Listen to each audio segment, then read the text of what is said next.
I'm on a roll this week reviewing some of these hot-looking Indy cars. The next one's going to be on Felix Rosenqvist's 2020 NTT Data IndyCar 118 scale from Chip Ganassi Racing. This is a real awesome car I picked off my buddies over at Gutsware. I picked this up a while ago. This is actually not a new diecast for me. This is actually a while back, along with the Colton Herta. And, well, the Ferrucci's kind of new, but, you know, this one definitely is a little bit older as far as where I got it is concerned. And let's see here. We got review of the car here. We got Dallara, NTT IndyCar Series. You got NTT, you got Honda, NTT IndyCar Series. You got number 10, NTT Data. And the aero screen's got nothing on it this time. It's actually got a nice snow colored silver on it, which is really cool. NTT Data on the mirrors, as you can see there. Let's see. Over here you got Siemens, Sherwin-Williams, Lincoln Welders, and Curamatic. NTT Data, Speedway, Honda, NTT IndyCar Series. You got NTT Chip Ganassi Racing, got number 10. PNC Bank, powered by Honda. P1, NTT Firestone, NTT Data, got number 10. NTT Data again.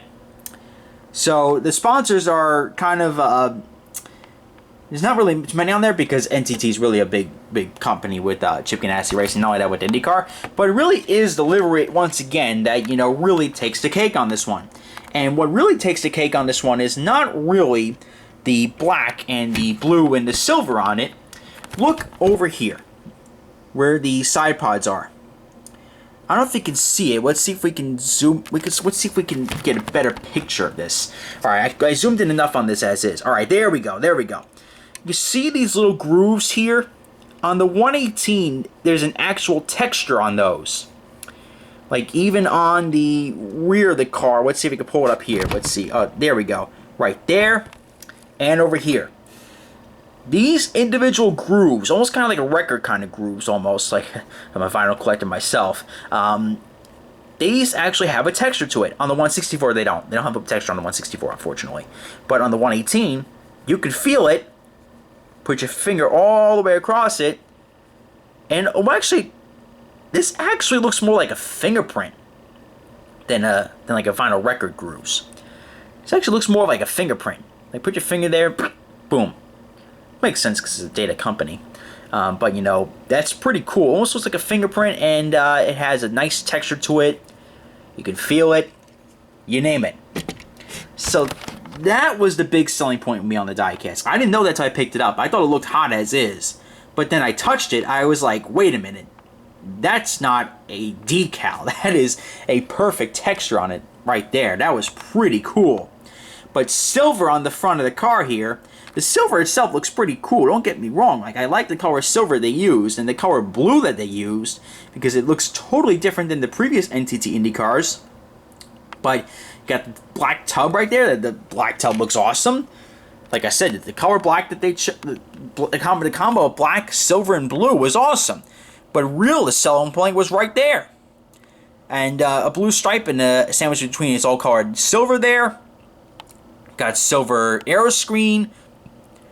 And the dorsal fin does not have a texture to it, unfortunately, as you can see right there. But the engine cover is black with blue and silver. Proceed to the back. You can see the grooves there. The air flicks are black. The rear wing is black. All in its glory. Beautiful. Stunning diecast. I'm hoping that my little extra detail kind of gave it a little bit of a selling point to the common collector there, because this is really friggin' awesome. I love the detail they put on this car. I mean, I just love the stupidest little things. That's what I like about this car. And quite frankly, I'm hoping that, you know, we get more of these in the future. I love these kind of NTT Data cars. You know, like the ones that Tony Kanaan drove and, you know, Ed Jones drove. I mean, they were cool and all, but this is probably the best one I've ever seen. Minus probably, well, it's probably even cooler than the Ryan Briscoe car that he drove years ago. That was a really cool car that Ryan Briscoe drove, by the way. But also, really awesome diecast. You know, if I had to give this car a rating, it gets a perfect 10, pun intended. Much needed upgrade for the NTT cars, and you know what? I'm just very happy with this. In general, I would personally recommend this to any collector out there who wants to collect, of course, the Felix Rosenqvist cars, who are Swedish and who are big fans of the series itself and the Greenlight cars themselves.